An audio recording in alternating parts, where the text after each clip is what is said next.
लोगों के सामने रखना चाहता हूं। इस देश में कई हजार पार्टियां बन चुकी हैं। देश में कई हजार पार्टियां बन चुकी हैं और इस देश में 50-60 पार्टी ऐसी हैं जो सत्ता में भी हैं। कोई बंगाल में है, कोई आंध्रा में है, कोई पूरा देश में है, कोई पूरा विपक्ष में है। इस देश में तमाम पार्टियां सत्ता में हैं और रह चुकी। जैसे उत्तर प्रदेश में कई पार्टियां सत्ता में रह चुकी। अब स्थिति है कि हम लोग एक पार्टी बनाए तो आज की परिस्थिति क्या है पार्टी की? आज की परिस्थिति पार्टी की यह है कि पूरे देश में बंगाल में अभी चुनाव हो रहा है। बंगाल में चुनाव हो रहा है, हजारों करोड़ रुपया ममता दीदी का लग रहा है चुनाव में। हजारों करोड़ रुपया उसे भाजपा लग रही है, उसका लग रहा है। जब ये कई हजार करोड़ रुपया बंगाल में लगेंगे और जो चुनाव जीतेगा तो अपना रुपया निकालेगा कि नहीं निकालेगा? तो और जब रुपया निकालेगा, किसका रुपया निकालेगा? हम लोगों का रुपया निकाल करके फिर से वो अपना तिजोरी भरेगा। इस तरह से हिंदुस्तान में जितनी पार्टियां हैं सब लोग जनता को न्याय दिलाने के लिए नहीं लड़ रहे हैं। सब लोग एक व्यवसाय बना लिए हैं कि इतना रुपया लगाओ, अब विधायक बन जाओ और इसके बाद इतना रुपया कमा के वापस आ जाओ। देश की जनता, भारतवर्ष की जनता ये हजारों करोड़ रुपया लगाने वालों को उस दिन जवाब देगी जिस दिन सबके समझ में आ जाएगा कि रुपया क्यों लगा रहे हैं। जब अंग्रेजों का शासन था तब तक जनता से कोई लेना देना नहीं था, लेकिन जब हम लोग जैसे क्रांतिकारी गांव गांव घूमने लगे, अब बताने लगे कि ये तो शासन हम लोगों का नहीं अंग्रेजों का है, ये सारा रुपया कहाँ जा रहा है? इंग्लैंड। अरे पब्लिक का दिमाग घूमा कि इंग्लैंड जा रहा है रुपया, हमारा सब रुपया लूट लिया गया। जिस दिन ये बात घूमा, क्रांतिकारी जगह जगह मौजूद होने लगे, इकट्ठा होकर के लोगों ने थानों को फूंक दिया और अंग्रेजों को हिंदुस्तान से भगा दिया। मित्रों, ऐसे लोगों को भगाया गया, हिंदुस्तान से ऐसे लोगों को भगाया गया जो गालियां देने के बाद हम लोगों की गालियों का अर्थ नहीं समझते थे। अगर उनको हम कोई अपशब्द बात कहते थे तो हमारी बातों का अर्थ नहीं समझते थे। ऐसे लोगों को हिंदुस्तान के लोगों ने उनको यहां से खदेड़ दिया। आज के दिन में अब उनको खदेड़ना है, उनको ठीक करना है जो हमारे धन को चूस करके हमको कह रहे हैं कि हम आपके विधायक हैं, हम आपके मंत्री हैं, हम आपके मुख्यमंत्री हैं, हम आपके प्रधानमंत्री हैं।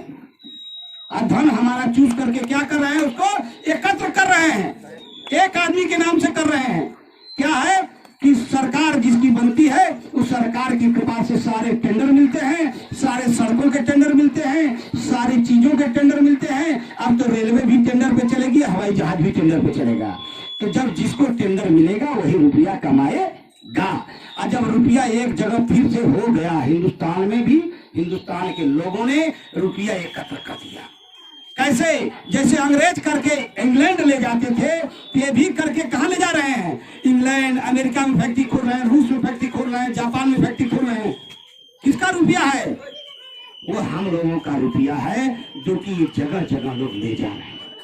अब इस बात को जनता को यह समझना है कि ये मेरा जो तंत्र चल रहा है लोकतंत्र, हम लोगों के वोट से बनता है सरकार, हम लोगों के वोट से किसी की भी सरकार बनती है। तो ये हम लोगों का रुपया जो सबके पास होना चाहिए। देश में जो सरकारी है वो सारी चीज हमारी है। जो रुपया छपा तो सरकार का रुपया छपा तो हम लोगों के पास आना चाहिए, उसकी एक नीति है, रणनीति है। लेकिन वो रुपया कहाँ गया? कुछ लोगों के पास। अब यहाँ अखंड राष्ट्रवादी पार्टी से चूंकि हम हैं, नंदलाल भाई जय हिंद जय समाज पार्टी बनाए हैं और ये भी अपने मंतव्य को अपने समाज में ले आकर के बता रहे हैं।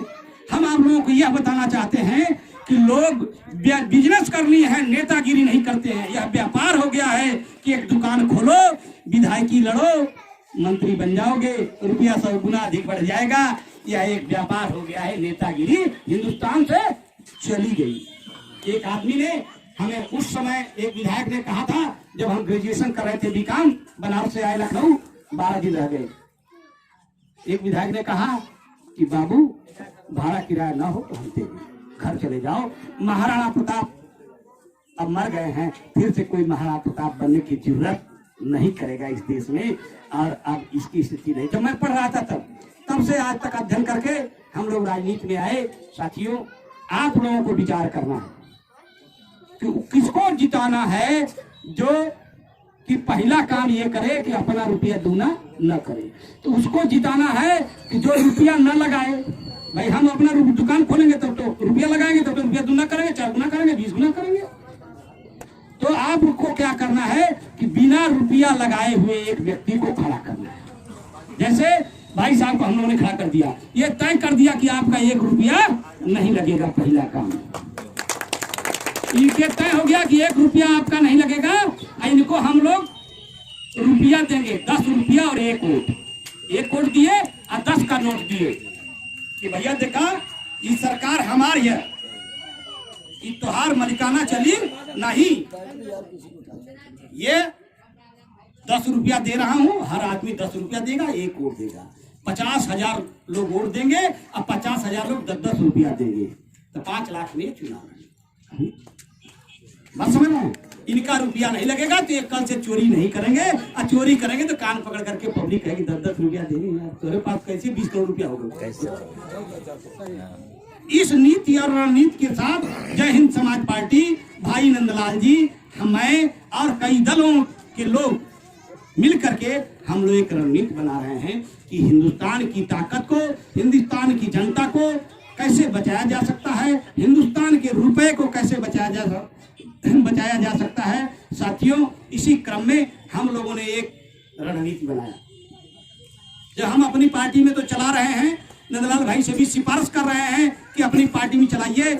आप लोग नंदलाल भाई की पार्टी के सदस्य हैं, इसलिए मैं आप लोगों से अपनी बात रख रहा हूं। अगर अच्छी लगे या सही हो तो आप लोग भी अपने राष्ट्रीय अध्यक्ष को कहिए कि यह बात जरूर चलाइए।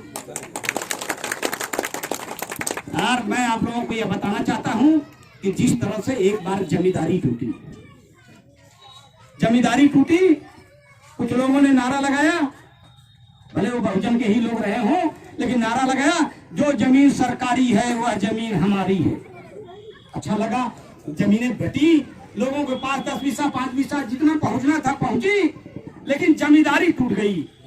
100 बीघा 500 बीघा के खेतिहर लोग खत्म हो गए, सबके पास 25 बीघा हो गया, 5-5 बीघा हो गया है, क्योंकि उनके भी पुत्र पैदा हो गए। जमींदारी अगर तोड़ी जा सकती है, जमींदारी का मतलब 1 बीघा खेत है तो उसका रुपया है ना भैया, 20 लाख 50 लाख का बिक रहा है ना। अगर जमींदारी तोड़ी जा सकती है